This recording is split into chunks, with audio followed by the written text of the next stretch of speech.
Words are powerful. They paint pictures in the mind, some of which can stay with us for a lifetime.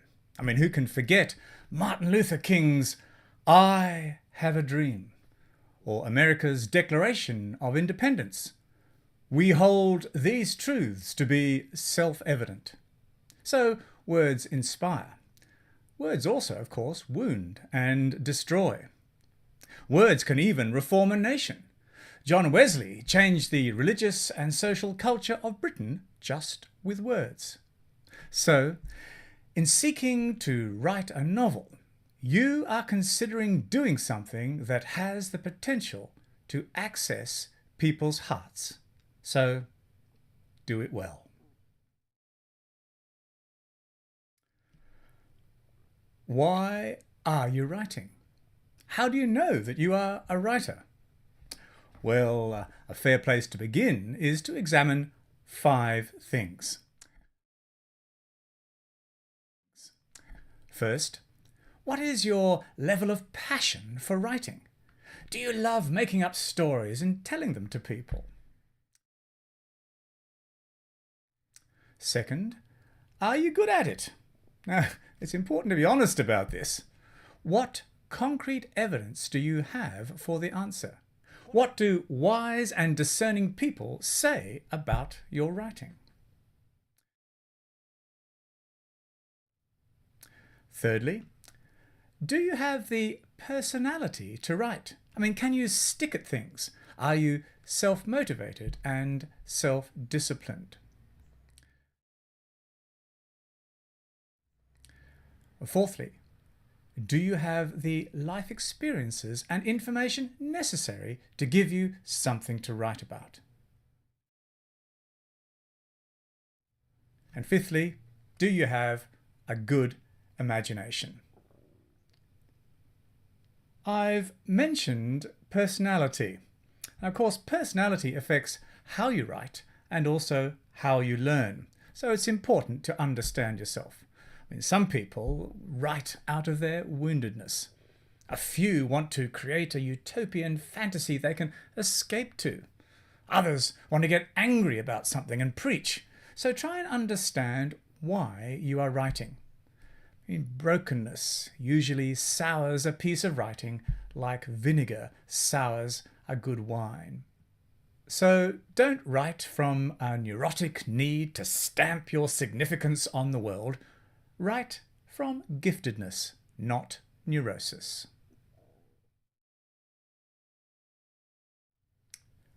Be teachable. Do you have a hunger to learn? Are you teachable? I thought my writing was pretty good until someone told me about the importance of POV writing. That's point of view writing. And I had to learn its principles, I can tell you, pretty quickly. The truth is that what gets practiced gets better. So know the 10,000 rule. The author, Malcolm Gladwell, says that it takes roughly 10,000 hours of practice to achieve mastery in a field. And this means, of course, that if you want to be a writer, well, you need to write, and a lot. But you may have already written more than you think. I discovered that I'd written over 600 2,000-word sermons. Now that's 1.2 million words, roughly equivalent to 15 novels. And I got no idea. And it was a good launching pad for a writing career. But note, it's not just that you write, but that you reflect on what you write.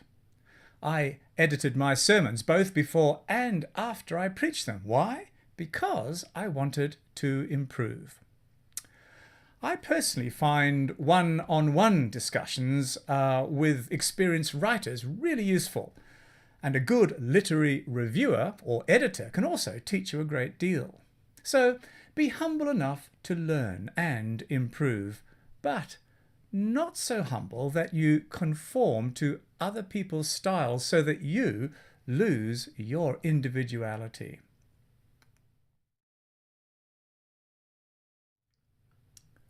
Well, what do you write about? Well, that's really determined by 2 things. The first is, what do you know about? Begin there. I know it's a cliche, but it's true. And the second is, what do you think about a lot and imagine? I mean, everyone is a veritable treasure trove of life experiences and ideas. The ideas and life experiences you have are like a giant block of marble, and you, the author, stand before it, and like a sculptor, your job is to carve a beautiful statue from it. Choose to write well. Do be clever in your writing. Enjoy crafting twists and turns. Don't, however, dump surprises out of the blue. Salt the book with clues beforehand. Readers want a story that is well crafted, not chaotic. And don't tell us what people are feeling. Show how they are feeling by describing their actions. So, show, don't tell. Use beats well so that they add colour and help illustrate people's feelings. Beats are little descriptors of physical movements, e.g., he massaged his forehead. She screwed up her nose. He leaned back and stretched. These are beats. And good starts are vital. People will form an opinion on your writing skills and will decide whether or not to bother with a novel after reading just the first few pages. And no less important is the ending. Good endings are vital. Use the ending to celebrate the resolution. Do avoid predictable pap and make endings a delight to read. Endings, you see, leave lasting impressions, so use them to craft the one that you want. Try and avoid stereotypical heroes and villains. They've all been done. I mean, flawed heroes are a little bit more interesting and often far more heroic. So learn what works. It's been said that there's really only ever been one story that has been written, a sort of meta-narrative, and that all other stories are simply variants of it. Why? Because it works well. Classically, the meta-story involves a hero who triumphs over adversity through self-sacrifice. It's a good pattern.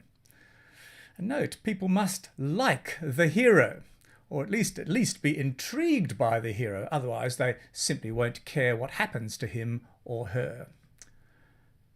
In writing, ambience is everything. Good writers paint it with words like an impressionist artist. They give room for the mind to fill in the details. Do comply with the rules of POV, that's point of view writing. Each scene in a book must have a key person who is experiencing everything that is happening in that scene. If you want to report the feelings and experiences of someone else, well, do it in the next scene. So each scene must have one lead character through whom the events of the scene are experienced. Don't interrupt the story to report things that the scene leader is not experiencing. That is simply called author interruption. And if you must do it only to set the stage at the start of a chapter or when panning away from a scene at the end of the chapter.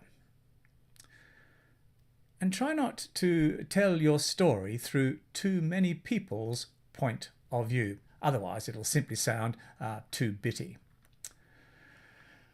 Know the rules of good grammar and enjoy writing well. So fall in love with the craft. Get addicted to brilliant phrases and sentences. Hunger after them. Collect them. Delight in words and their power to fire the imagination. Of course, a book is like a symphony. A story needs quiet places between fast-paced action to provide contrast and to maintain interest. Because the mind is so good at painting the picture that words suggest, use adjectives and adverbs sparingly. Less is better, generally. Like a bikini, have enough to do the job and no more. So show, don't tell. Rather than use an adjective to describe something, make the feeling or ambience clear by describing people's actions and reactions. In other words, use words to make them act in a way that shows their feelings.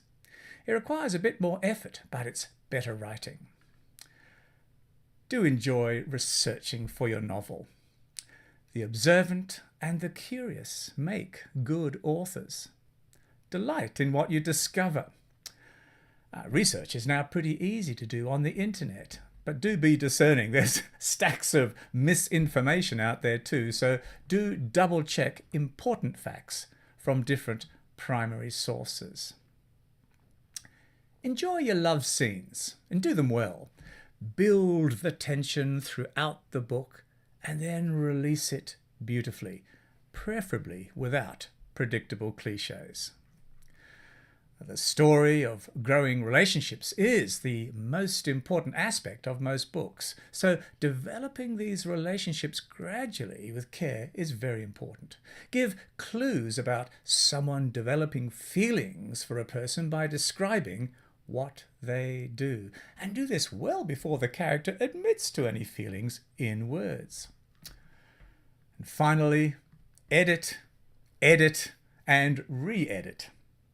You'll be amazed how much your perfect piece of writing has deteriorated by the time you read it again 1 week later. And similarly, get as many discerning people to read your work and comment on it as possible.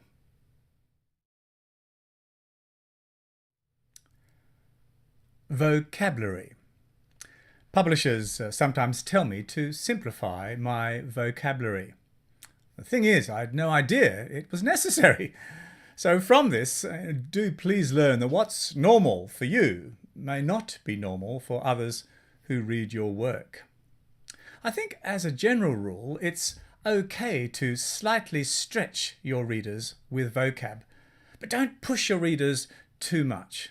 Like a good athletics coach, stretch your people enough to help them grow without causing them to be frustrated and give up. Well, how do you begin? Well, in addition to the book you write, you will need to start 4 files. The first is a file of notes for each chapter.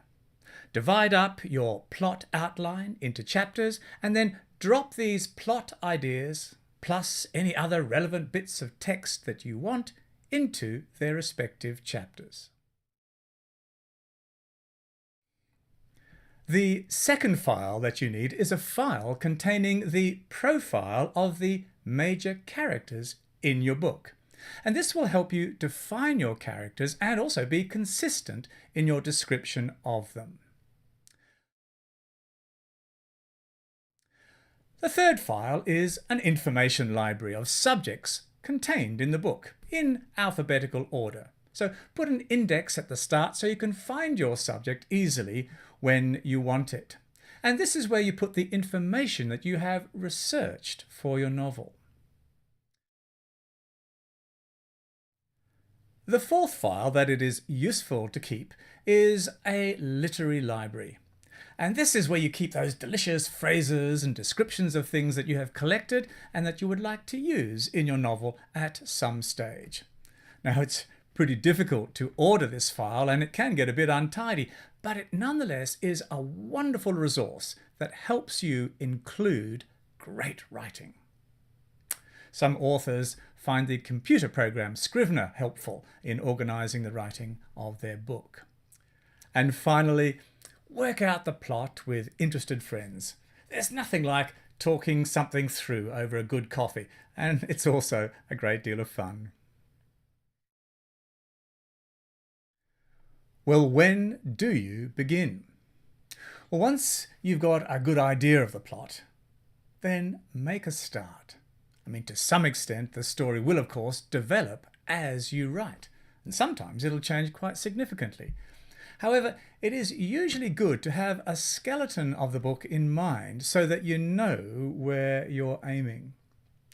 How much you want to prepare before you write will depend largely on your personality. Are you a planner or are you more spontaneous? But the key thing is to begin. And I invite you to do so. If you would like to look at a novel and see how I've tried to put all these factors into place, then have a look at my first novel, The Celtic Stone. At the very least, you should enjoy a rattling good yarn. I wish you well in your writing.